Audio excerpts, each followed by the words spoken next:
Shalom saudaraku dalam Tuhan. Saudara, beberapa penanya ini benar-benar kaget dan terkejut ketika mendengarkan jawaban hebat dari hambanya Elia Miran dan juga Agatha, sehingga mereka tidak berkutik. Nah, saudara dalam Tuhan, langsung kita lihat video ini terlebih dahulu sambil tekan tombol like dan juga share atau bagikan video ini supaya menjadi berkat bagi banyak orang. Mari kita mulai, tekan tombol like sambil simak videonya sambil berkomentar di kolom komentar.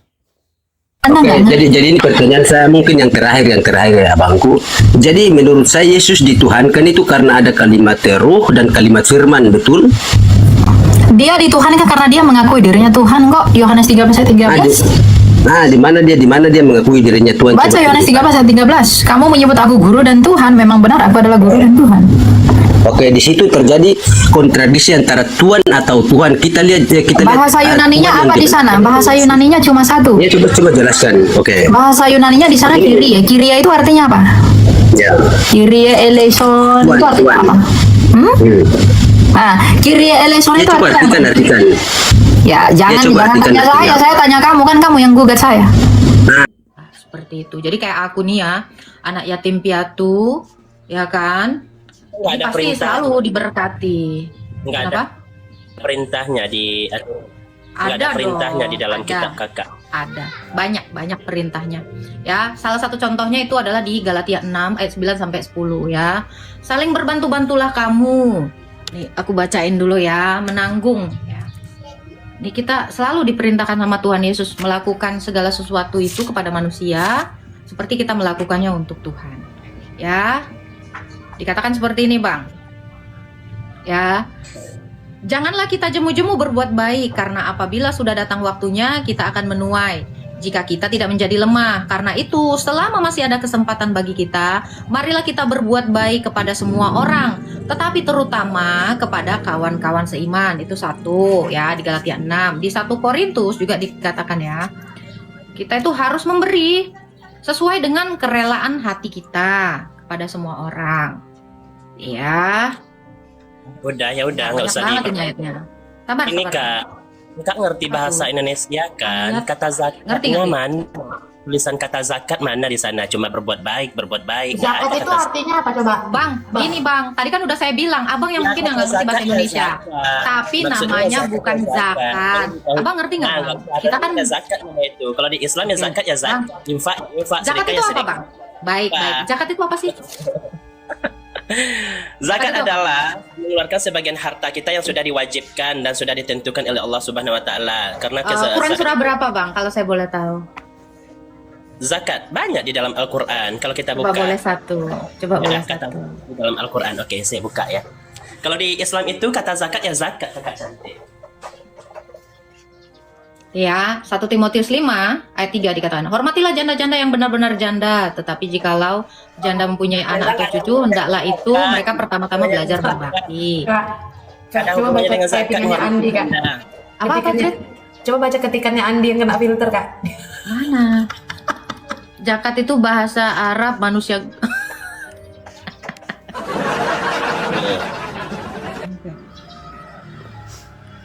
Minta zakat ya.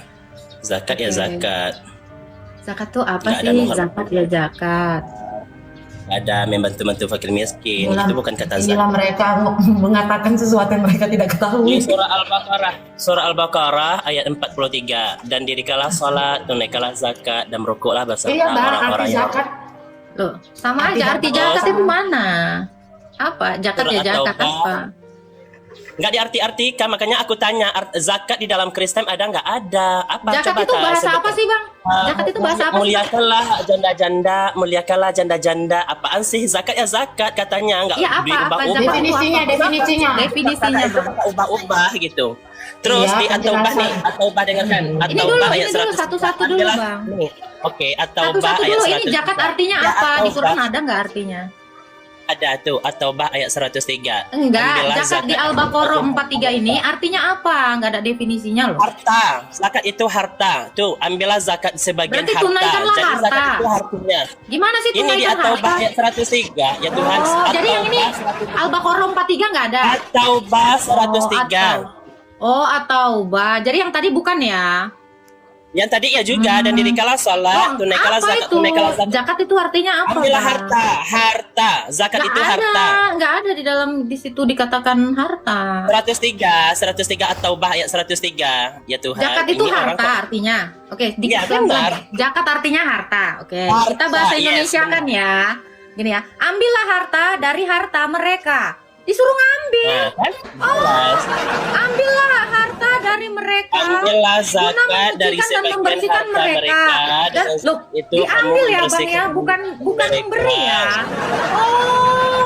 Ya Ambillah Allah. zakat itu. Sebenarnya Kak Agatha ini nggak ada tahu, ajaran karena memberi ya ibaratnya- Bang? Ajarannya Karena ngambil kalau ya? orang ingin menolak kebenaran itu gitu, tetapi sengaja karena dia gini, dia di sini kan diskusi ini. Bang, gantian ngomongnya. Ya dengarkan, di sini Kak Agatha kelihatan sekali tujuannya bukan untuk diskusi, tapi kayaknya seolah-olah gimana ya? Dia paham itu ya karena kan perasaan kamu abang mengalami itu. Islam ya. Tunggu dulu, Kenapa kamu dong? kan pernah menjadi kata kamu pernah menjadi Islam ya, pernah menjadi Islam. Masa ya kamu selama kamu menjadi Islam nggak paham tentang Al-Quran? Apa kamu nggak pernah membaca? Ya udah abang apakah jelasin dong Bang. Zakat itu memberi atau ngambil Bang? harta? Mengambil harta itu kan perintah Allah. Ini kan firman Allah. Ngambil harta Firman siapa Bang? Allah. Harta Mengambil siapa yang diambil? Siapa yang ngambil? Harta kami keluarkan diberikan kepada orang yang berhak Katanya menerima. disuruh ambil Bang, bukan ngeluarin Iya, harta Bang. kami Abang yang itu bahasa Indonesia nggak? Iya Abang ini Allah. gimana hartanya kan? Sebentar ya, gantian ya. Kan Kalau abang bisa udah ngomong ya. Gantian Bang, abang kelihatan banget paniknya. Ini kita baca ya, At-Taubah ya. Nih kan abang ngomongnya aku nggak ngerti bahasa Indonesia, coba ya. Ambillah harta dari harta mereka. Nah, yang ngambil siapa Bang? Mereka ini siapa? Ya itu kami, harta kami yang Abang mengeluarkan. ngambil harta orang. Ih. Terus ya, ambillah harta mereka. Ya, menyucikan dan membersihkan mereka. Jadi ngambil harta orang itu menyucikan. Doakanlah mereka. Udah diambil, didoain gitu. Ini kan bukan Aku kira abang itu memberi, rupanya ngambil. Siapa? Abang. Dengar Jadi dulu. Tuhan Dengar dulu. menyuruh umatnya untuk merampok orang lain gitu. dengarkan dulu Kakak cantik. Gimana? Bahwa di dalam Quran ini kan firman Allah, perkataan Allah kepada manusia. Oh. Jadi mereka itu tertuju kepada kami. Jadi kami itu ambillah sebagian dari harta mereka yang mampu. Jadi harta itu Nggak diambil ada di situ kepada kata yang orang-orang mampu, Bang. Ditambah-tambahin. Ditambah-tambahin. Nggak ada di Nggak situ dikatakan yang ditambah-tambah. mampu. Gini Ya, loh, kalau di sini itu kan kan, nggak ditulis. itu kan kalimat perintah kan, ambillah.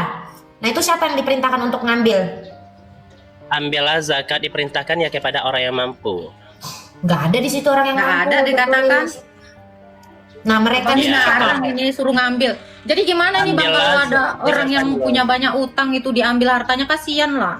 Masa Tuhan kamu gitu sih? Ini namanya zakat itu adalah kewajiban. Jadi bagi siapa yang telah misal nih kita menerima uang 1 juta. 1 juta itu 25.000 itu wajib kita keluarkan zakatnya gitu. Misalnya 2 juta 50.000 wajib dikeluarkan. Kalau di Islam itu kan kalau harta itu sudah sampai senisab itu baru dikeluarkan zakatnya. Tapi Berarti kalau yang wajib. enggak sampai Jadi zakat itu wajib. sekali. Jadi kalau orang nggak punya, Wajib. jadi kalau orang Kan? nggak mampu, Zakat itu kalau orang yang nggak mampu, kalau nggak sampai harta senisabnya tentu dia nggak wajib mengeluarkan. Yang wajib ini kan Makanya harta yang sudah wajib. sampai senisab. jadi zakat itu wajib Dengarkan atau dulu. enggak? Dengarkan dulu, zakat itu wajib dikeluarkan bagi orang yang mampu hartanya yang sampai sudah senisab gitu. Nggak ada Ya, paham tulisannya ya? bagi orang yang mampu di situ. Kalau di sini kan suratnya ini kan banyak Kak, bukan di surat At-Taubah aja, bukan di surat Ini Al-Baqarah. lagi. Kalau Ya kita udah, tunjukin aja kalau ada ayat yang mengatakan kamu harus memberi orang. Coba. Oke, buka ya. Kita nggak apa-apa sih, menurut Aldo mau ditantang pun nggak ada masalah nih.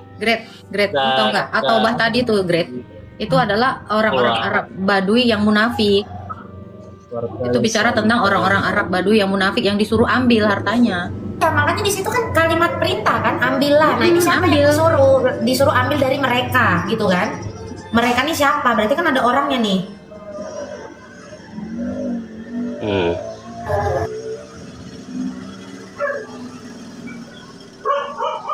Berarti dipaksa, Grade, bukan karena kerelaan hati kayak kita ya. Zakat dikeluarkan sampai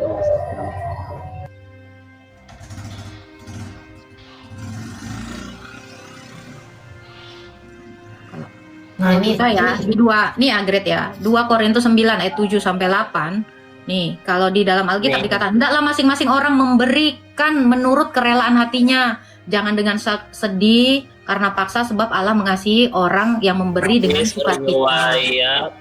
riwayat Abu Daud nomor 1500.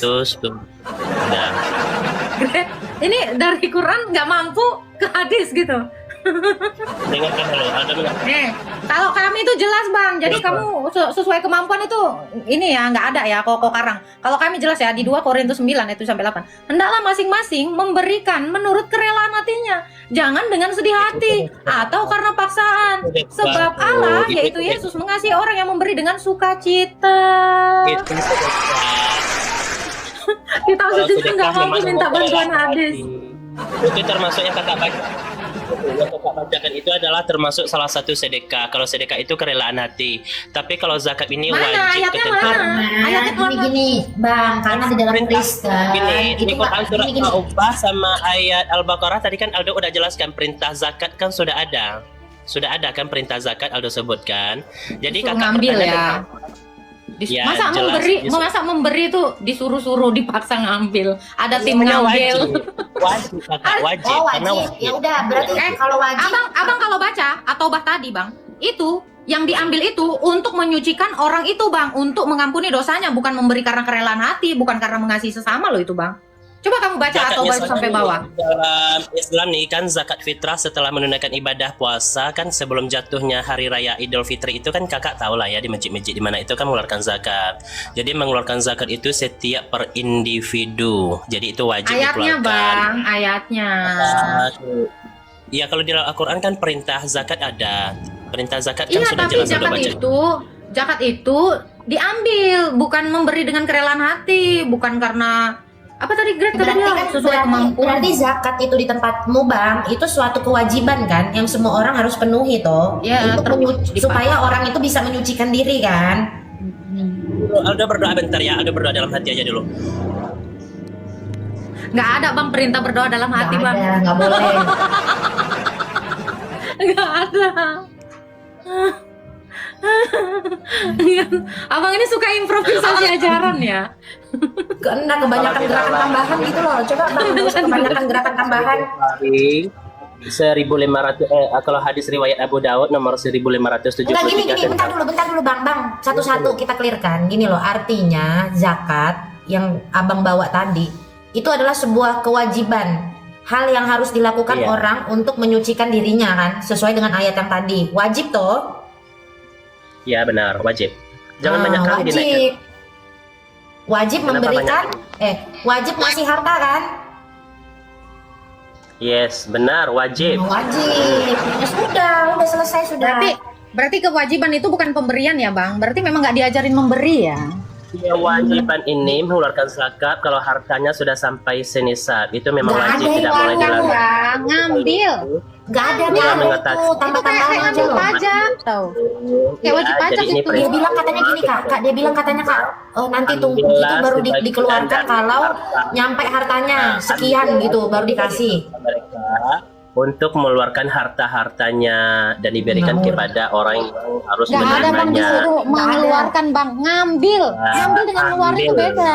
Ambillah, kata- Suruh ambil. Kalian kan bisa Ya Allah, bahasa ambil Indonesia, lagi. ambillah, Abang yang ambillah. ngambil Jadi dengan maksudnya. tidak ujung lahnya itu, jadi Ambillah dari sebagian mereka. harta. Iya, Itu ayatnya jelas ambillah dari mereka. Allah kepada Nabi Muhammad Sallallahu Alaihi Wasallam. Jadi ini adalah perintah Allah di dalam Al-Quran kepada baginda Nabi Muhammad. Jadi Nabi Muhammad ini diperintahkan dari Allah ya gini, ambillah sebagian Kayak dari narik pajak harta. tau.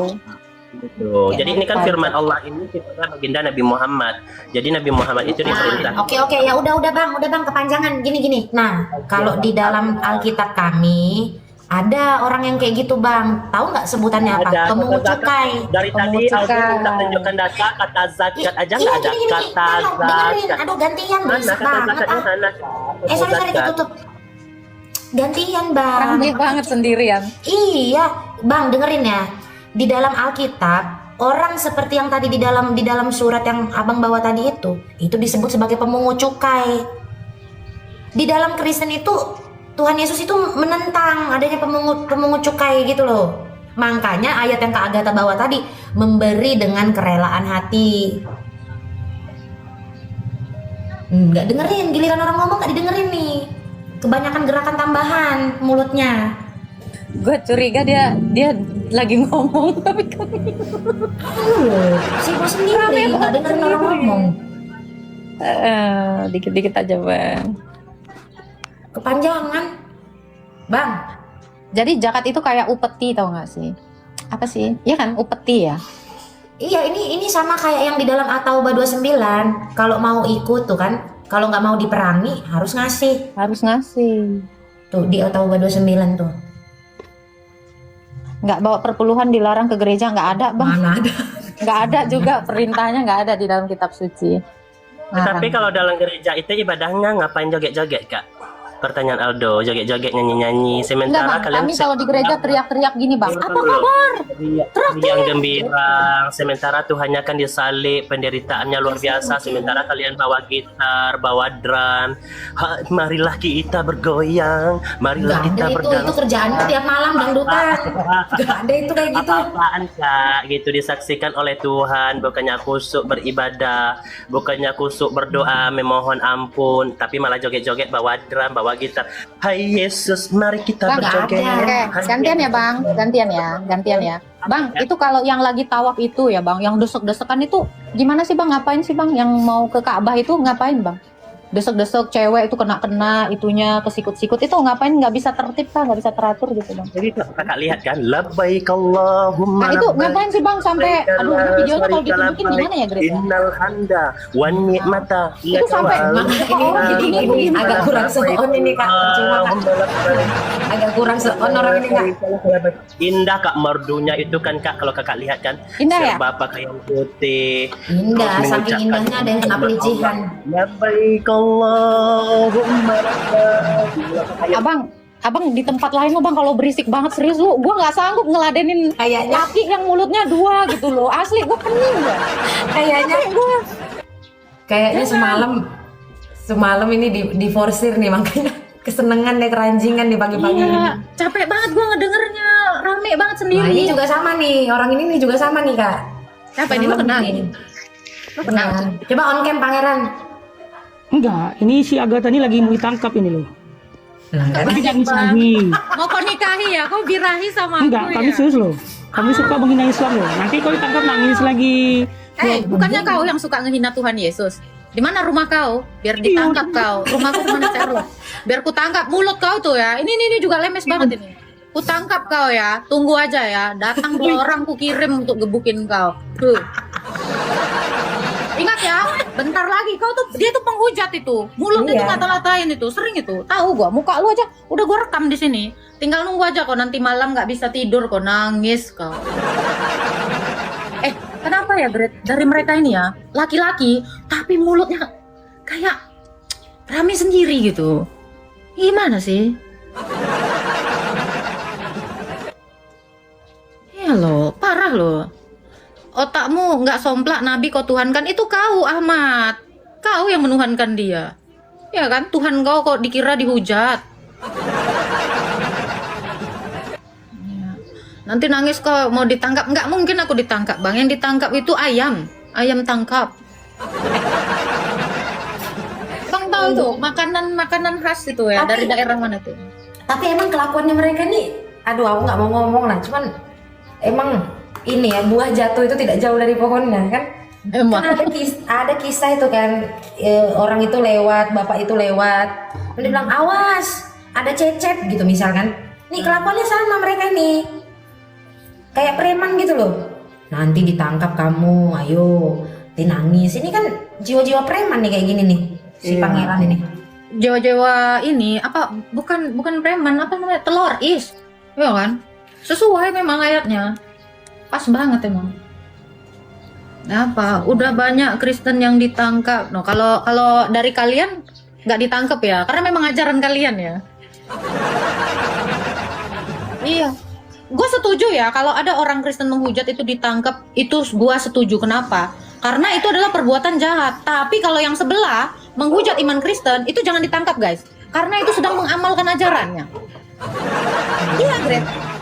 Nggak boleh. Kalau kayak si pangeran ini menghujat, jangan ditangkap. Kenapa? Dia sedang mendakwakan ajarannya. Jangan kalian tangkap. Iya. QS Muhammad ayat 7. Coba baca. Kalau aku lagi bikin roti ya. Kok dikatain si botak tron jualan kue. Masih mending jualan kue daripada miau di foto. Iya pangeran, aku setuju ya kalau banyak Kristen yang menghujat itu ditangkap. Aku setuju. Untung kita nggak ngehujat ya, Gret ya. Puji Tuhan. Iya, tangkepin aja. Tapi kalau kalian jangan. Kenapa? Kalian lagi menyebarkan ajaran kalian kok. Ya kan pangeran. Kok nggak cocok jadi pangeran? Kok cocoknya putri? Iya kan?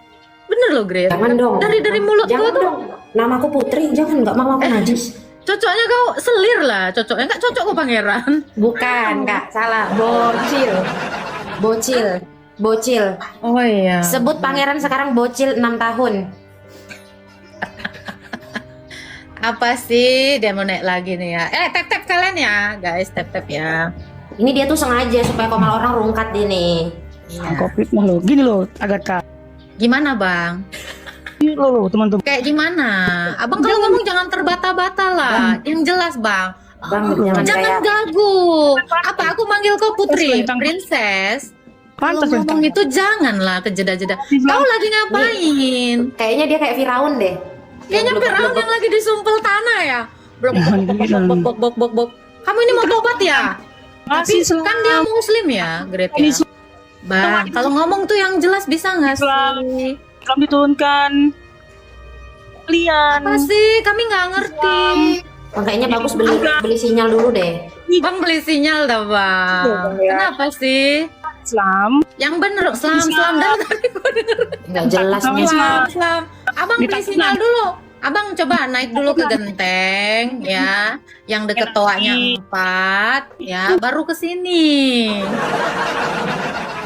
Episande Bang Iktus. Gue dari tadi denger dia tau nggak, Gret apa? Islam. Gimana sih? Ngomong yang jelas dong.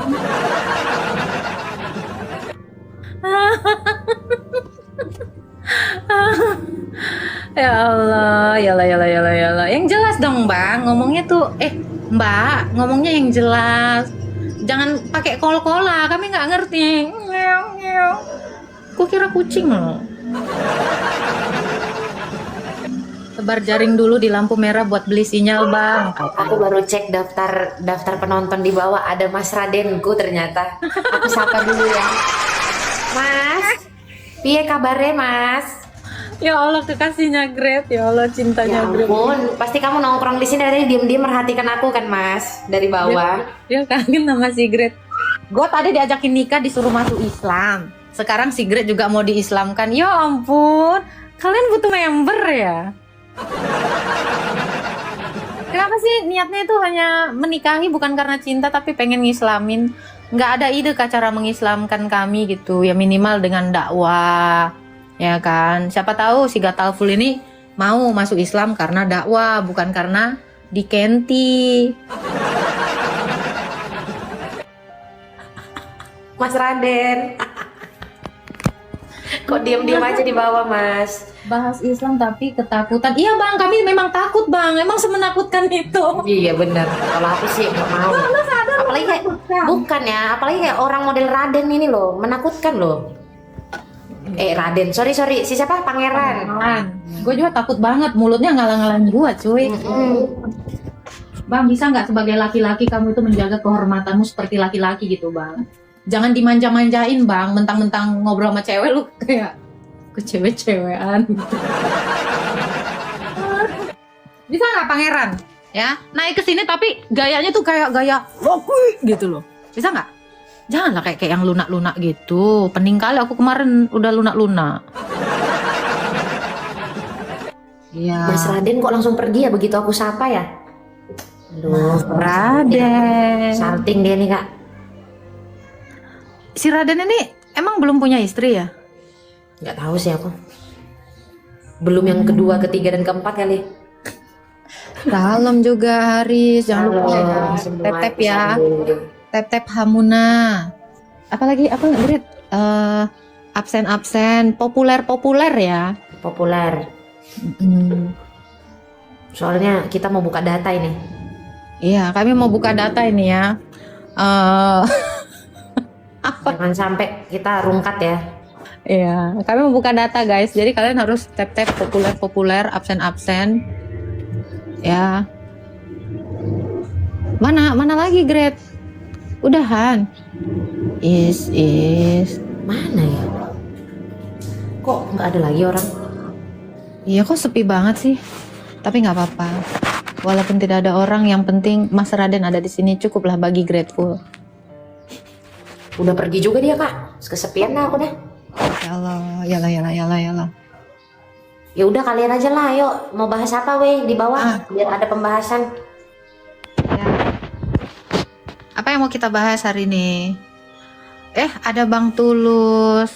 Maaf Bang, aku tidak tulus mencintaimu Bang. Aku cuman tulus melihat koinmu dan levelmu. Bahas surga Bun. Apa yang mau Abang tanya? Tentang surga. Nah, oke, kita bikin ya temanya ya. Oke. Apa ini? Ingin naik juga di Komalagata tapi takut digeruduk. Ya Bang. Ini ya. Kita bikin ya. Apakah di surga ngewe? Gimana tulisannya? Apakah di surga ada adegan 21 plus? Atau apakah di surga masih kawin gitu ya? Iya, ini si Pocong ini Om Pocong diperjelas dulu. Surga yang apa yang maksud kamu Om? Surga yang mana nih? Ya, apakah di surga kawinan? Gimana? Gini ya. Gini, kewek-kewek Bun. Oh, oke. Ini gue curiga ya Indra di bawah ini Indra cuci motor ini yang diseragin ini.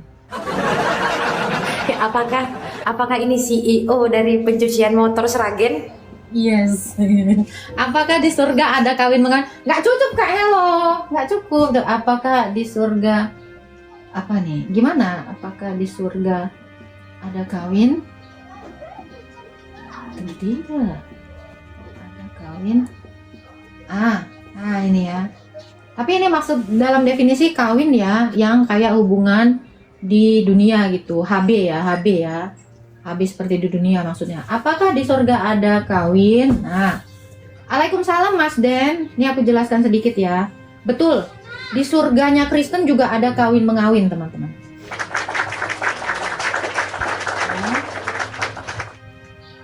Dikatakan di dalam Wahyu ya, ada yang namanya perjamuan kawin anak domba. Nah, perjamuan kawin anak domba, kalau dikatakan yang kawin adalah domba, berarti itu maknanya alegoris dong. Ya kan? Domba kawin, sementara di sorga nggak ada domba. Jadi ini secara simbol ya, dikatakan perjamuan kawin anak domba ini adalah bentuk penyatuan antara manusia dengan Allah. Tapi bukan kawin secara biologis, melainkan menyatunya manusia dengan Allah. Kawin itu artinya kita tuh menyatu. Ya, kalau Allah adalah roh, maka secara rohani kita dipersatukan oleh Allah. Jadi karena di sini menggunakan kata simbol kawin anak domba, sementara Yesus bukan domba, berarti kawin yang dimaksud itu bukan seperti kawin yang di dunia seperti grateful dengan Mozart gitu kan. Atau gatalful dengan suaminya, bukan seperti itu, bukan. Gitu. Jadi ini tidak dipahami secara letterlek. Kalaupun dia pahami secara letterlek, ya boleh. Berarti domba yang kawin gitu kan. Apakah saya domba? Bukan. Nah, seperti botaktron katanya ya. Fokus Bun, nanti disiram bensin. Oke, baik. Ya, ini canda-candaan ya. Jadi kawin dalam iman Kristen itu adalah hubungan antara Allah dengan manusia secara rohani. Itulah sebabnya kalau kita baca di Perjanjian Lama ya, dikatakan bangsa Israel ya ketika dia mempersembahkan persembahan kepada berhala dikatakan berzinah. Kenapa dikatakan berzinah? Karena Allah selalu menganggap hubungannya dengan umatnya itu seperti hubungan suami istri. Jadi benar-benar menyatu dan tidak boleh berselingkuh. alasan inilah yang memperkuat di dalam Keluaran 20 ya ayat 1 sampai 2. Akulah Tuhan Allahmu, jangan ada padamu ilah lain di hadapanku. Di ayat berikutnya dikatakan, aku adalah Allah yang cemburu. Kalau temenan kita nggak perlu cemburu, ya kan? Kalau saudaraan kita nggak perlu cemburu, tapi cemburu yang dimaksud ini seperti, ingat ya kata seperti, hubungan suami istri. Makanya kalau kamu menghadirkan ilah lain di hadapan Tuhan, kamu sudah berzina, sudah berselingkuh. Makanya kita tidak memaknai kawin di dalam perspektif Kristen itu seperti adegan kakek Sugiono dengan ciwi-ciwi. Contoh botak pram dengan Junita. Ya, di pastori begitu-begituan. Nah, nggak boleh. Ya. Nah, lalu bagaimana Bun? Kalau kawin misalnya ya, icip-icip cewek-cewek Bun. Itu bukan surganya Kristen. Itu bukan kawin dari perspektif Kristen. Karena perkawinan dalam perspektif Kristen pun, misal yang ada di dunia ini, laki-laki dan perempuan dipersatukan dengan Allah. Jadi perkawinan dalam iman Kristen saja ya, perkawinan yang ada di dunia ini, itu juga unit dari Tritunggal. Menyatukan laki-laki dengan perempuan di dalam Tuhan. Jadi kawinnya orang Kristen ya, ini bukan di sorga ya, di bumi saja, itu kawinnya juga, itu menyatukan dua orang menjadi satu dengan Allah. Begitu. Demikianlah mereka tidak lagi menjadi dua, melainkan satu tubuh. Apa yang dipersatukan oleh Allah tidak boleh diceraikan manusia. Berarti satu tubuh laki-laki dengan perempuan ini disatukan dengan Allah. Tidak boleh ada yang namanya pelakor. Tidak boleh ada yang namanya berhala juga. Seperti itu. Kak aku turun, udah hilang si Gatalful. Pasti si Gatalful mau praktek kawin ini. Kan? Silakan teman-teman, mungkin ada lagi yang mau bertanya. Saya maunya menyatu dengan Aisyah Bun, di kuburan sayang. Ya, kalau mau nyatu langsung aja jemput ke kuburan. Nah, pastikan kamu juga seiman dengan dia. Oke, Gatalful, dia mau ke laundry. Jangan sekalian kamu nge-laundry dirimu ya. Ini belum masuk ke neraka soalnya. Menyatu, 2, 3, 4. Bukan Bang. Yang dimaksud menyatu itu menjadi satu. Dan yang dijadikan satu itu dari 2 gitulah. Tadi kan ayatnya jelas ya. Demikian mereka tidak lagi menjadi 2, melainkan satu daging. Gitu. Ini ada yang ngajakin PK siapa sih? Oke, kita naikkan ya.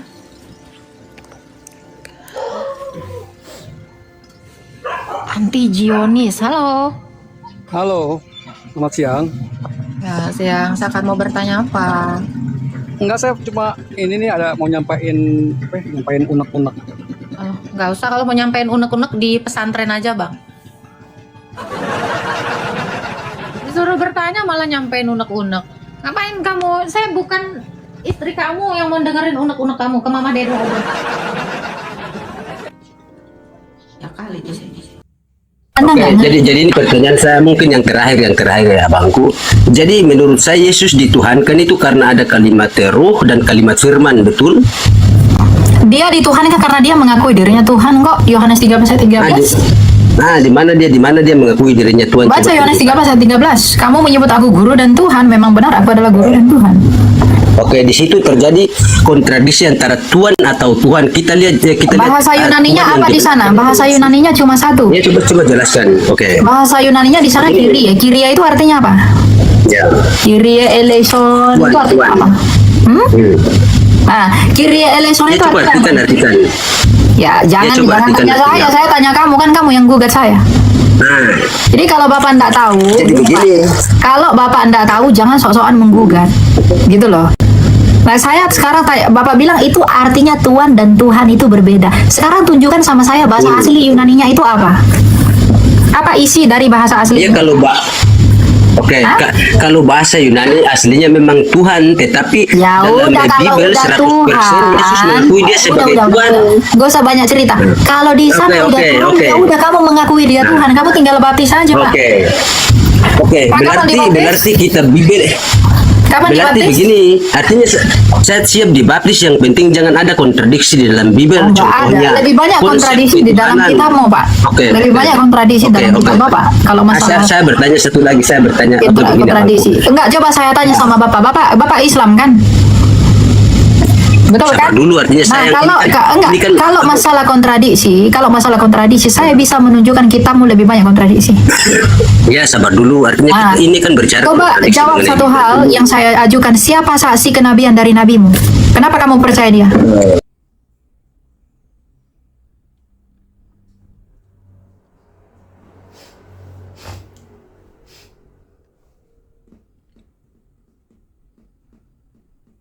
Saya ingin bertanya, apakah Allah yang tiga, Allah yang esa itu yang tadi Kak sampaikan tentang tiga itu tiga pribadi atau seperti apa, Pak?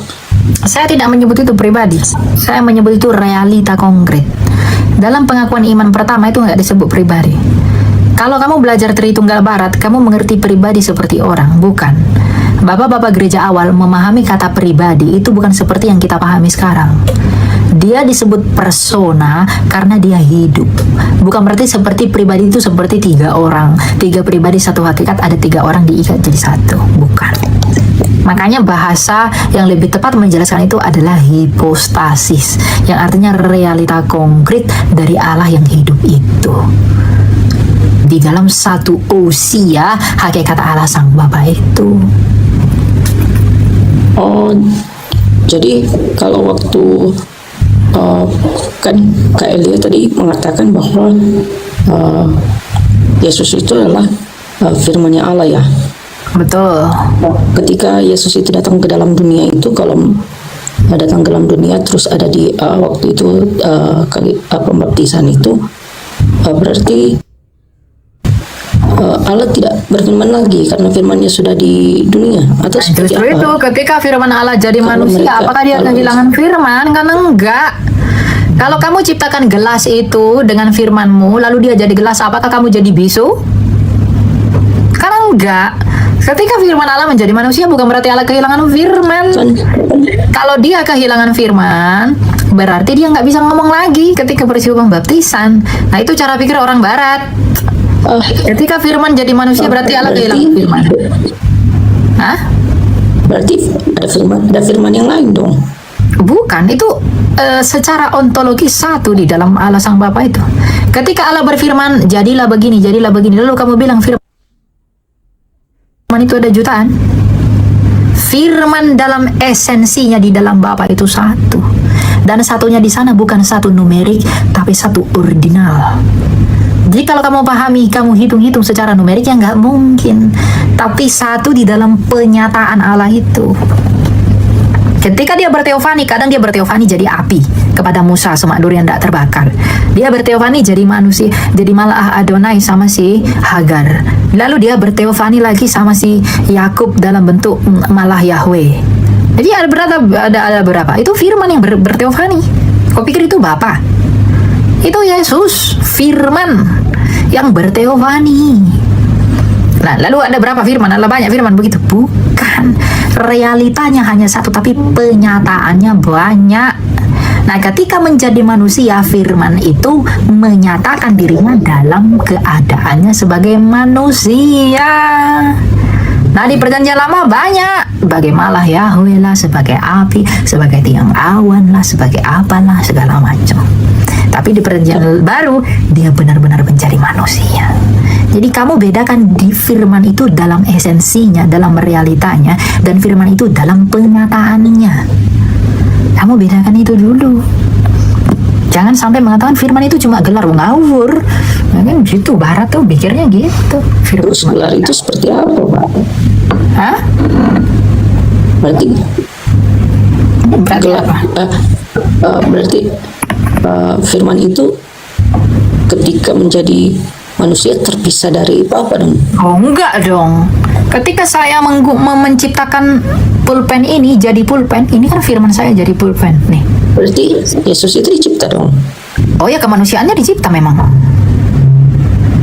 Kan dari Maria, dari surga nggak ada tubuh. dicipta Bapa. Iya, dicipta oleh Allah. Tubuhnya itu ciptaan. Bapa atau Ya Allah itu. Ya sang Bapa bersama firman dan rohnya. Ya firman itu, Allah itu sang Bapa bersama firman dan rohnya. Kan Bapa itu menjadikan semuanya oleh firmannya. Yang mencipta Bunda Maria siapa? Allah sang Bapa. Dihidupkan oleh siapa? Oleh rohnya. Dicipta oleh apa? Oleh firmannya. Dan ketika firman itu menjadi manusia, dia mengambil kudrat dalam kemanusiaannya dari Maria itu. Jadi apakah Yesus ciptaan? Kemanusiaannya memang ciptaan, tetapi hakikat ilahinya itu bukan ciptaan. Kalau kemanusiaannya bukan ciptaan, lalu dari mana? Dari surga. Di surga darah dan daging itu tidak ada. Nah, kalau kamu bilang tubuhnya itu dari surga, wah ngeri. Makanya kita percaya Tuhan Yesus itu punya dua natur. Dia punya natur ilahi, dia punya natur insani. Gitu. Tetapi tubuh Tuhan Yesus itu sudah dalam kemuliaan. Sejak dia bangkit, itu kemuliaan yang kekal sampai hari ini, dan tubuhnya itu tidak binasa, tapi tetap dalam kekekalan ketika dia naik ke surga. Gitu ya. Oke, terima kasih Kak untuk penjelasannya. Tuhan berkati. Ya, Tuhan berkati ya. Itu ya. Jadi Tuhan Yesus itu apakah dia ciptaan atau tidak? Ya kemanusiaannya demikian. Tetapi keilahiannya nggak mungkin ciptaan. Jadi kalau saksi Yehova bilang firman itu ciptaan, itu sesat. Kenapa? Kalau firman ciptaan, Allah mencipta oleh firman, bagaimana mungkin dia dicipta? Kan gitu. Ya kan?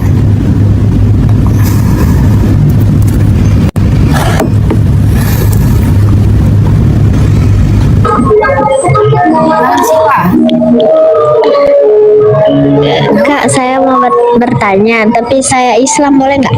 Nggak apa-apa dong, siapa tahu kamu dibaptis. Ya, Nah, kan tanya apa? kalau emang Yesus itu Tuhan, kenapa dia datang belakangan, Kak? Kenapa setelah Nabi Adam, Nuh, Saleh gitu? Terus yang menciptakan Nabi Adam, Nuh, Saleh yang lainnya itu siapa, Kak? Oke, saya dulu ya. Kamu kayaknya lagi kondangan. Kalau Yesus itu Tuhan, mengapa dia datang belakangan?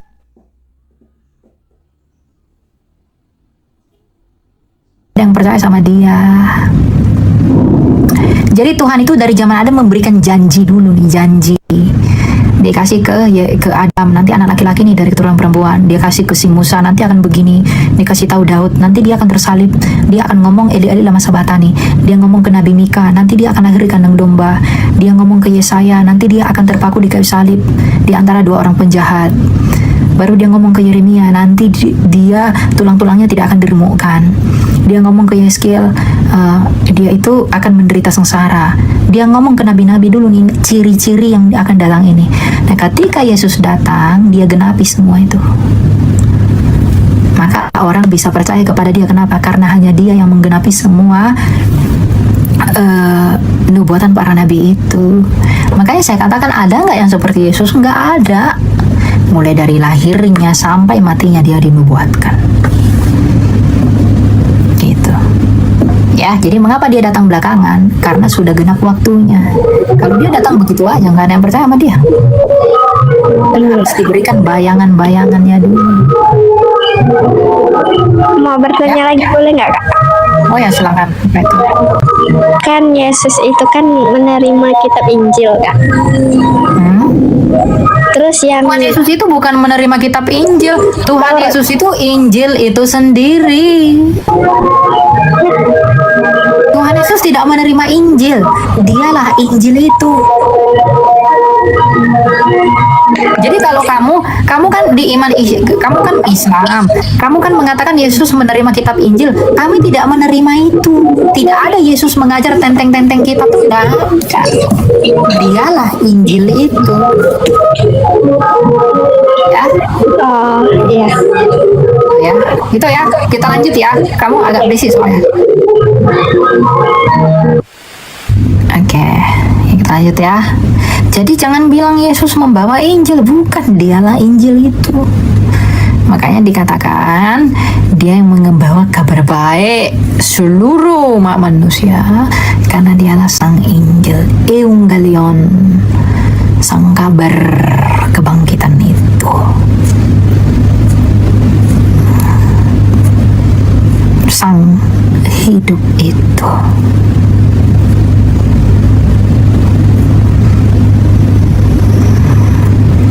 Banyak kali orang mau naik 100 orang dari tadi, nggak berkurang-kurang. Apalah.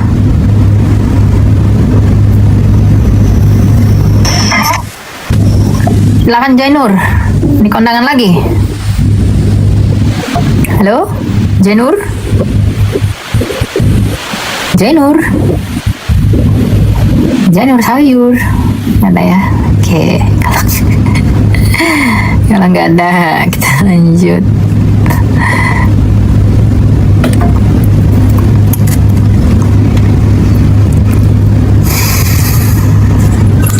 Silakan alun-alun, malam. Alun-alun. Ya, selamat malam, abangku. Ya, silakan Pak. Tanya apa Pak? Alun-alun mana ini Pak? Boleh tanya. Ya, alun-alun Maluku Utara. Oke, silakan. Jadi begini abang. Jangan keluar Kan dari di dalam Kristen itu kan di dalam. Kenapa? Lanjut. Ya. Di dalam ajaran Kristen itu kan sudah menjelaskan mengenai surga dan neraka. Ya. Kan. Apa Lalu? itu surga? Jadi kan menurut Matius 7 ayat 15 sampai 23 kan menjelaskan mengenai ajaran yang akan dicampakkan ke neraka, yaitu orang yang memanggil Yesus sebagai Tuhan, kan? Kemudian ada ayat yang mengatakan bahwa hidup yang kekal atau surga itu adalah orang yang percaya kepada Allah satu-satunya Tuhan yang benar dan percaya Yesus sebagai Tuhan, bukan sebagai nabi. Itu penjelasannya bagaimana di Matius dulu. Ya. Ayat itu. Surga itu adalah Allah itu sendiri. Ya, kita akan mengalami surga. Dengar dulu ya. Kita akan mengalami surga kalau kita bersama-sama dengan Allah. Ya, surga itu tempat, tapi sekaligus juga keadaan. Keadaan di mana kita bersama-sama dengan Allah itu nanti bersatu dengan Dia tanpa perpisahan, seperti Eden yang mula-mula ketika Allah bergaul dengan manusia, tidak ada permusuhan. Itulah surga. Tapi neraka itu adalah perpisahan dengan Allah yang membuat kita tersiksa ketika kita tidak bersama-sama dengan Allah. Itulah neraka itu. Nah, orang-orang yang menolak Yesus adalah orang-orang, dengar dulu Pak. Bapak sabar atau enggak? Silakan.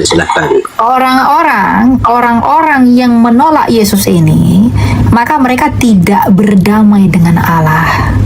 Maka ketika mereka tidak berdamai dengan Allah, mereka terpisah dari Allah untuk selama-lamanya. Nah, itulah neraka itu. Gitu. Ya. Begini abangku. Itu kan menurut abang, tetapi menurut Matius bahwa ajaran nabi palsu itu bagaikan pohon yang tak berbuah yang akan ditebang dan dicampakkan ke dalam api, yaitu orang yang memanggil Yesus sebagai Tuhan. Nah, itu akan dicampakkan karena itu menurut Yesus adalah perbuatan Matius berapa? Oke, Matius 7 ayat 15 sampai 23. Itu tentang orang-orang, gini Pak.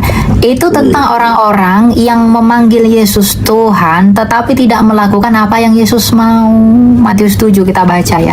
Jadi bukan yang menuhankan Yesus. Thomas menuhankan Yesus, tapi apakah Yesus bilang ketika Thomas berkata, "Ya Tuhanku dan Allahku," apakah Yesus bilang, "Kamu akan ke neraka loh"? Enggak. Jadi nggak gitu artinya Pak. Baca Alkitab tuh jangan seperti baca Quran, nggak boleh. Kita baca ya Matius 7 ya. Jadi jangan baca Alkitab kayak baca Quran. Tidak boleh, Pak. Nah, kita baca ya. Nih, mulai ayat 15 ya. Waspadalah terhadap nabi-nabi palsu yang datang kepadamu dengan menyamar sebagai domba. Ya. Oke, dari buahnya lah kamu akan mengenal mereka. Dapatkah orang memetik buah anggur dari semak duri atau buah ara dari rumput duri? Tidak baik menghasilkan buah yang tidak baik. Tidak mungkin pohon yang baik menghasilkan buah yang tidak baik, ataupun pohon yang tidak baik menghasilkan buah yang baik. Setiap pohon yang tidak menghasilkan buah yang baik akan ditebang dan dibuang ke dalam api. Jadi dari buahnya kamu mengenal mereka. Jadi ini tentang orang-orang yang mengaku Kristen. Buat terus. Orang dengar dulu. Orang-orang yang mengaku Kristen tapi tidak memiliki buah, ya. Baru di sini. Bukan setiap orang yang berseru kepadaku Tuhan, Tuhan akan masuk ke dalam kerajaan surga, melainkan orang yang melakukan kehendak Bapakku yang di surga. Jadi bukan orang yang cuma ngomong doang Yesus itu Tuhan, tapi nggak melakukan kehendak Bapa. Dan itu dijelaskan oleh Yesus gimana caranya. Ayat 22. Nanti di hari terakhir banyak orang yang akan bilang, Tuhan, Tuhan, bukankah kami bernubuat demi namamu dan mengusir setan demi namamu dan mengadakan banyak mujizat demi namamu? Pada waktu itulah aku akan berseru kepada mereka berkata, aku tidak pernah mengenal kamu. Enyalah dari hadapanku, hai kamu yang melanggar perintah Allah. Jadi bukan orang yang berseru Yesus Tuhan, Tuhan yang akan ke dalam surga, tapi orang yang melakukan kehendak Bapa, yaitu percaya Yesus dan melakukan perintah Yesus. Apa kehendak Bapakku? Apa kehendak Bapa itu? Dengar dulu. Dikatakan di sana, bukan setiap orang, tapi yang melakukan kehendak Bapa kan, Pak, yang masuk surga di sana kan, betul nggak? 10 hukum Taurat itu kehendak Bapa. Ya, kehendak Bapa itu apa? Baca Yohanes 6 ayat 40. Sebab inilah kehendak Bapakku, yaitu supaya setiap orang yang melihat Anak dan yang percaya kepadanya beroleh hidup yang kekal, dan supaya aku membangkitkannya pada akhir zaman. Jadi kehendak Bapa itu apa? Ya, percaya Yesus. Jadi kehendak Bapa itu apakah percaya Yesus sebagai Tuhan atau sebagai utusan? Sebagai Tuhan, sebagai Tuhan. Oh, berarti ketika Thomas memanggil Yesus Tuhan dan Allah, apakah Tuhan Yesus marah? Ketika Thomas panggil Yesus itu Tuhan, apakah Yesus marah? Ya, berarti kontradiksi yang Anda katakan. Bukan, justru karena Bapak yang tidak bisa menafsir kitab suci.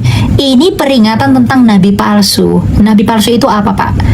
Yang seakan-akan dia nabi benar tapi palsu. Bukan, nabi palsu itu yang mengakui, nabi palsu itu orang yang mengatakan Yesus Tuhan, tetapi dia tidak melakukan apa yang Yesus perintahkan, yaitu hukum-hukumnya. Jadi bukan yang menuhankan Yesus, wong Thomas juga menuhankan Yesus, rasul-rasul yang lain juga memanggil Yesus Tuhan, tapi Tuhan Yesus tidak menolak mereka. Kenapa? Karena mereka melakukan kehendak Yesus. Oh, berarti di satu sisi dia menerima dia sebagai Tuhan, tetapi di sisi lain dia menolak dia dipanggil Tuhan sebagai. Dia menerima orang, kuncinya begini. Dia menerima orang yang menyebut dirinya Tuhan dan berbuat seperti yang Yesus mau. Tapi dia menolak orang yang menyebut dirinya Tuhan tapi tidak melakukan perintah dia. Jadi kalau hanya mengaku Yesus Tuhan tapi tidak melakukan perintah Yesus, Yesus akan menolak dia. Tapi kalau mengaku Yesus Tuhan dan melakukan perintah Yesus, dia akan diterima. Ya, jadi begini abangku ada ayat yang mengatakan, aku datang bukan untuk meniadakan hukum Taurat, tetapi aku datang untuk menggenapi hukum Taurat. Bahkan dalam Taurat satu titik pun tidak akan dirubah sampai bumi dan dunia ini hancur. Itu adalah kemauan Yesus. 10 hukum Taurat menuhankan Allah, hanya menuhankan satu-satunya Allah. Jadi kemauan Yesus itu begini abangku. Di dalam Matius, tidak setiap orang yang memanggil aku Tuhan masuk ke dalam surga. Baca semua, jangan ngawur, jangan gunakan cara baca kitabmu dengan kitab kami, Pak, enggak sama. Kitabmu dengan kitab kami cara bacanya beda. Matius 5 ayat 18. Bapak diam dulu, kalau Bapak ngomong saya buang dari atas ini. Diam dulu. Ya, silakan. Karena aku berkata, Matius 5 ayat 18, karena aku berkata kepadamu, sesungguhnya selama belum lenyap langit dan bumi ini, satu iota atau satu titik pun tidak akan ditiadakan dari hukum Taurat sebelum semuanya terjadi. Jadi tak satu pun yang akan dihilangkan, ya, tidak akan satu pun ditiadakan dari hukum Taurat sebelum semuanya terjadi. Nah, sebelum semuanya terjadi ini tentang apa, Pak? Belum hancurnya dunia ini. Bukan, sebelum semuanya terjadi itu merujuk kepada apa? Itu merujuk kepada penyaliban dan kebangkitannya. Baca Matius 5 secara penuh. Itu berbicara tentang pengorbanannya di kayu salib nanti. Jadi begini, kalau abang mengatakan jadi dia sebelum dunia ini hancur, dia katakan satu titik pun tidak berubah sampai dunia ini hancur, dan sampai sesungguhnya selama belum lenyap langit dan bumi ini, satu iota pun. Artinya apa? Kalau langit ini belum lenyap satu iota pun, itu tidak akan hilang dari hukum Taurat sebelum semuanya terjadi. Semuanya terjadi itu merujuk kepada apa? Baca ayat setelahnya. Oke. Baca ya ayat 19. Dengar. Jangan tagih di sini. Kalau kamu tidak mau dengar saya turunkan. Ya. Ya, diskusi saja. Artinya kalau turunkan berarti tidak saya, Pak. Enggak usah tagih ya. Ayat yang ke-18 dan 19. Nah, ya. Karena itu, siapa yang meniadakan salah satu perintah hukum Taurat sekalipun yang paling kecil dan mengajarkannya demikian kepada orang lain, ia akan diberi tempat paling rendah dalam kerajaan surga. Tetapi siapa yang melakukan dan mengajarkannya, ia akan diberi tempat yang tinggi dalam kerajaan surga. Namun aku berkata kepadamu, jika hidupmu tidak lebih benar daripada ahli-ahli Taurat dan orang Farisi, sesungguhnya kamu tidak akan masuk ke dalam kerajaan surga. Jadi itu tentang apa? Tentang penggenapan yang akan dia lakukan. Oke. Hidup yang kekal kan artinya surga, betul? Betul. Jadi Yesus mengatakan hidup yang kekal itu adalah percaya dia Allah satu-satunya yang benar, dan percaya Yesus sebagai utusan bukan sebagai Tuhan. Jadi ketika Thomas memanggil dia Allah, mengapa dia tidak menolak dia disebut Allah? Iya, berarti kontradiksi. Di satu sisi dia menerima sebagai Tuhan, di satu sisi dia melarang sebagai Tuhan. Bagimu, Pak, karena Anda tidak mengerti. Karena Anda tidak mengerti bagaimana cara membaca kitab suci ini. Jadi ini pertanyaan saya mungkin yang terakhir ya, abangku. Jadi menurut saya Yesus dituhankan itu karena ada kalimat Ruh dan kalimat firman, betul? Dia dituhankan karena dia mengakui dirinya Tuhan kok. Yohanes 13:13. Nah, di mana dia mengakui dirinya Tuhan? Baca Yohanes 13:13. Kamu menyebut aku guru dan Tuhan, memang benar aku adalah guru dan Tuhan.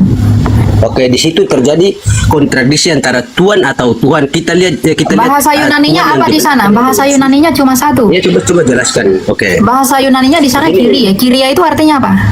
Ya. Kyrie eleison itu artinya apa? Nah, Kyrie eleison itu artinya artikan. Ya, jangan tanya saya tanya kamu, kan kamu yang gugat saya. Jadi kalau Bapak enggak tahu, kalau Bapak enggak tahu jangan sok-sokan menggugat. Gitu loh. Nah, saya sekarang Bapak bilang itu artinya Tuhan dan Tuhan itu berbeda. Sekarang tunjukkan sama saya bahasa asli Yunaninya itu apa? Apa isi dari bahasa asli? Ya, kalau bahasa Yunani aslinya memang Tuhan, tetapi dalam Bible 100% Yesus mengakui dia sebagai Tuhan. Gak usah banyak cerita. Kalau di sana udah turun, ya udah kamu mengakui dia Tuhan, kamu tinggal baptis aja, Pak. Oke. Berarti kita Bible. Berarti begini, artinya saya siap dibaptis, yang penting jangan ada kontradiksi di dalam Bible. Contohnya, lebih banyak kontradiksi di dalam kitabmu, Pak. Lebih banyak kontradiksi dalam kitab Bapak. Kalau masalah saya bertanya satu lagi, kontradiksi. Enggak, coba saya tanya sama Bapak Islam kan? Betul kan? Dulu artinya saya kalau masalah kontradiksi, saya bisa menunjukkan kitabmu lebih banyak kontradiksi. Ya, sabar dulu, artinya ini kan berbicara. Coba jawab satu hal yang saya ajukan, siapa saksi kenabian dari nabimu? Kenapa kamu percaya dia? Jadi saksi kenabian dari nabi kami adalah banyak. Siapa yang menabiskan nabimu menjadi nabi? Satu orang aja. Ya, siapa saksinya? Saya pun bisa mengaku saya nabi, tapi ada nggak saksinya? Nah, nabimu dianggap jadi nabi. Abu Bakar itu dari suku apa? Ya, kalau Abu Bakar itu kalau lihat di Google itu dari suku apa? Artinya pertanyaan ini kan diskusi masalah lintas agama. Iya, makanya saya tanya Bapak gini loh. Bapak dari tadi gini, Bapak berani tanya, Bapak berani menanya, maka Bapak harus berani ditanya. Ya, sekarang saya tanya, yang menabiskan nabimu itu siapa dan saksinya dari suku apa? Oke. Jadi banyak saksi para sahabat itu, banyak ada Khalid Ya, bin dari suku apa? Walid. Ya itu dari silsilah sejarah kan banyak, di Google yang aja itu kan sudah. Ya, coba kasih tahu ke saya dari suku apa. Ya artinya itu kan bukan kontradiksi. Loh, Jadi banyak sejarawan justru ini mengatakan yang mau bahwa saya sahabat Abu tunjukkan. Bakar, Justru ini yang mau saya tunjukkan. Makanya saya tanya Bapak, dia dari suku apa? Atau enggak deh, gini deh, nabimu dari suku apa? nabiku itu dari Bani Hashim. Seperti Oke, itu. Saya terus bukan ahli seorang. nah tuh saksi-saksinya dari suku apa? Ya saksi-saksi kan pada saat itu banyak suku, ada yang dari Roma, yaitu yang dari Roma siapa Pak? Mau saya penasaran yang dari Roma siapa? Arum, pokoknya para sahabat yang marganya Arumi, itu Arumi, mereka berasal dari Arumi, Romawi. Arumi itu nama Arab atau nama Latin? Arumi itu nama kata Arab atau daripada nama Rum. Latin? Sebab Buktinya apa? Arumi Buktinya itu apa? berasal dari Buktinya kaum dulu Rum. deh. Buktinya dulu. Mana? Nah begini, jadi ada kan surat Ar-Rum, yaitu surat Romawi, Ar-Rum. Iya, Arum. Oke, Arum itu nama Arab atau nama Roma atau nama Latin? Karena saya tanya itu sukunya apa, bukan nama surahnya kitabmu, bukan itu yang saya tanya. Bapak pun udah lari-lari. Nah makanya Oke, Ar-Rum makanya itu kan jawab dulu. asal kata Dari Romawi suku berbahasa apa? Arab, Dari dikatakan suku apa Ar-Rum. saksi nabimu itu Kaum ketika perusak. menerima wahyu? Mengapa kamu percaya kepada dia? Siapa yang menjadi saksi dia nabi? Saya hanya tuntut satu loh. Saya hanya tuntut satu. Sebutkan siapa saksi nabimu menjadi nabi. Satu aja. Ketika dia dicekik, Oke, saya gini, Pak. tunjukkan satu. Saya Begini. tunjukkan satu. Ketika dia Istri dicekik, Rasulullah siapa yang Muhammad menjadi bukti dia dicekik? Dia kan dikatakan Jibril. di gua lalu dicekik. Lalu siapa yang menjadi bukti dia dicekik? Siapa saksi dia dicekik? Jadi di sini. Jadi gimana? Jadi menjadi saksi itu kan Jibril, malaikat Jibril, sebagaimana malaikat Gabriel datang kepada Maryam, itu kan tidak saksi, cuma terdapat Ya, di Maryam. tapi Gabriel ketika bertemu Maria, gini. Ketika Gabriel menemui Maria, dia tidak pernah dicekik. Kenapa nabimu dicekik? Enggak dipeluk. Artinya begini, Dipeluk. apalagi Dia kan cuma dicekik loh. Saya bisa perbedaan tunjukin pendapat. loh datanya loh. Dia dicekik loh. Ya walaupun Jangan bilang tapi dipeluk, walaupun ubah-ubah abang bisa semua. menunjukkan pendapat, tetapi itu ada pendapat lain yang membantah itu. Masalahnya gini Pak, Berarti Bapak ada itu suka kontraksi. nipu, Bapak itu suka bohong. Dan Kenapa? Saya bilang itu dia udah jelas-jelas dicekik, tapi Bapak bilang dipeluk. Apakah Bapak dibolehkan berbohong untuk membela imanmu?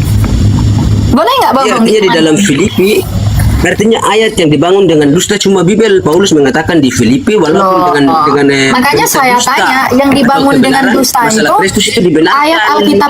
ayat Alkitab kami bisa dibuktikan loh dengan sejarah. Masalahnya Filipi. punyamu bisa nggak dibuktikan dengan sejarah? Bisa nggak dibuktikan Ya, dengan makanya sejarah? ada. Nah, Ya, coba makanya dalam tunjukkan ayat itu kan Paulus mengatakan tunjukkan bisa satu berbohong. di dalam gini Pak. Kalau masalah Paulus itu masuk diakui Petrus, dia diakui Barnabas. Nabimu nggak ada yang ngakui Pak. Nggak ada yang ngakui. Siapa yang diakui Barnabas? Petrus mengakui Barnabas Paulus. dengan Lukas pergi meninggalkan Lukas karena dia mengakui menentang Paulus. hukum Taurat di surat Lukas. Lukas Nggak mengakui ada. Paulus, Barnabas mengakui Paulus, sabar, saya cari Petrus data. mengakui Paulus. Nah, sekarang saya tanya, kalau Paulus diakui oleh murid-muridnya Yesus, yang mengakui nabimu siapa? Siapa Jadi yang mengakui begini, nabimu? Matius itu kan mengatakan Nggak usah lari-lari, nggak usah lari-lari. Yang mengakui nabimu siapa yang mengakui nabimu? Tidak punya saksi. Kalau tidak punya, jawaban. Saya tanya dari jalurnya orang Yahudi yang mengakui nabimu siapa kalau tidak ada saya turunkan. Ada atau tidak? Jawab. Iya, silahkan turunkan, tetapi kan begini. Berarti begini, karena memang tidak ada. Itu kan para sahabat itu kan ribuan sahabat, mereka sebagai saksi bersahadat itu bersaksi. Tapi ketika saya gugat kamu kembali, kamu tidak bisa jawab. Ya, para sahabat yang kamu bilang itu pun para sahabat yang Bapak maksud itu pun tidak jelas dari suku apa. Kamu pun nggak bisa jawab dari suku apa. Gitu ya. Artinya itu beda dengan orang-orang, beda dengan murid-murid Yesus itu jelas dia berasal dari suku apa, dari mana dia berasal, dari mana dia datang, itu jelas dia dari suku apa. Ya. Jadi jangan taunya cuma menggugat tapi tidak tahu tentang apa yang kamu imani gitu loh. Kalau kamu tuduh kami dongeng, punyamu lebih dongeng. Kenapa? Kami punya banyak saksi, kamu tak punya satu saksi pun. Bapak harus harus pas dengan itu. Kami punya banyak saksi, kamu satu saksi pun tak punya. Lalu kamu menggugat kami, kamu menganggap dirimu benar, tapi kamu menyalahkan kami. Di mana inimu? Ya, yang tidak punya saksi kamu percaya, yang punya saksi kamu anggap palsu. Itulah doktrinmu. Jadi kalau kamu bilang kami didoktrin, kalian yang didoktrin, mempercayai sesuatu yang tidak punya saksi. Jadi yang kasihan itu siapa, saya atau kamu? Kamu, Pak. Ya, kami punya banyak saksi kok. Kami punya banyak literatur. Dan kamu nggak punya satupun. Saya tanya dari tadi siapa muridnya, dari suku mana, Bapak nggak bisa jawab, malah lari kemana-mana. Dari suku apa yang memberikan kesaksian itu siapa gitu loh, sehingga itu benar. Alkitab mengatakan kalau tidak ada 1-2 orang saksi, kesaksian tidak dianggap sah. Lalu kamu mengatakan kami penyempurna, satu saksi aja nggak punya, bagaimana mungkin sah? Hukum dui ganda saksi tidak dipenuhi. Gimana itu bisa sah? Gak mungkin kan? Gitu ya. Kalau Yesus bukan hanya 1-2 saksi, ribuan orang saksi. Paulus, Petrus mengakuinya, Barnabas mengakuinya, Lukas mengakuinya. Bukan hanya 2-3 saksi. Apa yang barusan dibahas dan disampaikan oleh apologet Kristen kepada para penanya terkait iman Kristen, dan juga mereka membahas beberapa hal ya terkait isi daripada Alkitab dan isi daripada Al-Quran. Nah, saudara dalam Tuhan sangat luar biasa, di mana para apologet Kristen di video tadi memberikan jawaban-jawaban yang sangat luar biasa, yang sangat alkitabiah terhadap pertanyaan mereka yang bertanya tentang iman Kristen. Ya, mereka bertanya, ya, apakah Yesus Tuhan, dan apa buktinya kalau yang dikatakan Yesus dalam Injil Yohanes pasal 13 ayat 13 dengan mengatakan bahwa dia adalah Tuhan, apakah itu bisa dibuktikan gitu loh, ya? Karena menurut para penanya ini, kalimat itu dalam bahasa aslinya bukan Tuhan tetapi Tuan, ya. Tetapi sebenarnya kalimat Lord di dalam Injil Yohanes pasal 13 ayat 13 itu merujuk kepada Tuan dan Tuhan, artinya yang diagungkan, yang dimuliakan gitu loh. Jadi siapa yang layak dimuliakan selain daripada Yesus Kristus, selain daripada Allah, ya? Yesus adalah Allah, Yesus adalah Sang Firman, maka dia yang layak diagungkan, dia yang layak dimuliakan. Nah, saudara dalam Tuhan sangat-sangat luar biasa penjelasan daripada para apologet Kristen memberikan pengertian yang baik tentang isi daripada Alkitab, sehingga kita yang mendengarkan, ya, khususnya kita sebagai orang Kristen, iman kita semakin dikuatkan, iman kita semakin diteguhkan, iman kita semakin dikokohkan di dalam Tuhan Yesus Kristus, ya. Dan mereka juga membahas tentang isi daripada ayat-ayat Al-Quran yang disampaikan oleh para penanya ini. Kita sudah dengarkan secara bersama-sama apa yang mereka bicarakan, dan tentu ya menambah ilmu pengetahuan kita, menambah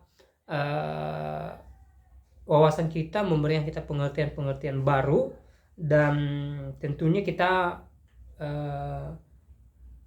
memetik apa yang menjadi berkat dalam kehidupan kita dari apa yang mereka sampaikan, ya. Nah, saudara dalam Tuhan, di kesempatan juga saya kembali ingatkan kita supaya kita terus semangat di dalam Tuhan, ya. Selalu saya ingatkan bahwa, ya, selama kita hidup di dunia ini pastinya kita diperhadapkan dengan berbagai suka atau duka, ya. Tetapi apapun yang kita alami, apapun yang kita hadapi saat ini, mari kita tetap percaya bahwa pertolongan Tuhan ya mampu menolong setiap kita. Hal yang terpenting adalah bagaimana hidup kita berserah pada Tuhan, mengandalkan Tuhan, dan yang utama adalah melakukan firman Tuhan, ya. Banyak orang yang ingin diberkati, ingin ditolong oleh Tuhan, tetapi tidak hidup di dalam firman Tuhan, ya. Itu sangat salah. Tetapi hal yang utama adalah kita mentaati daripada hukum Tuhan, daripada firman Tuhan, ya. Soal kehidupan kita itu urusannya Tuhan, ya. Tetapi yang kita lakukan adalah melakukan kewajiban kita, yaitu mentaati firman Tuhan, ya, memuliakan Tuhan, dan menyadari bahwa hidup kita ini hanya kasih karunia Tuhan Yesus Kristus, ya. Tanpa anugerah Tuhan, maka hidup kita ini tentunya tidak ada apa-apanya, ya, sia-sia adanya. Jadi mari kita menyadari hal itu, sehingga dengan kesadaran penuh, ya, kita menyadari bahwa berkat Tuhan melimpah dalam kehidupan kita, dan hidup kita hanya anugerah Tuhan, dan kita tetap memuliakan Tuhan, kita tetap meninggikan Tuhan sepanjang kehidupan kita. Saudara dalam Tuhan, saya tidak terlalu panjang lebar menyampaikan pesan di video ini. Ya, sekali lagi mari kita tetap semangat dalam Tuhan dan percaya bahwa kuasa Tuhan nyata bagi setiap kehidupan kita. Hal yang terpenting adalah kita melakukan bagian kita, yaitu taat akan firman Tuhan. Dan kiranya Tuhan Yesus Kristus memberkati kita, menyertai kita dari saat ini sampai selama-lamanya. Shalom.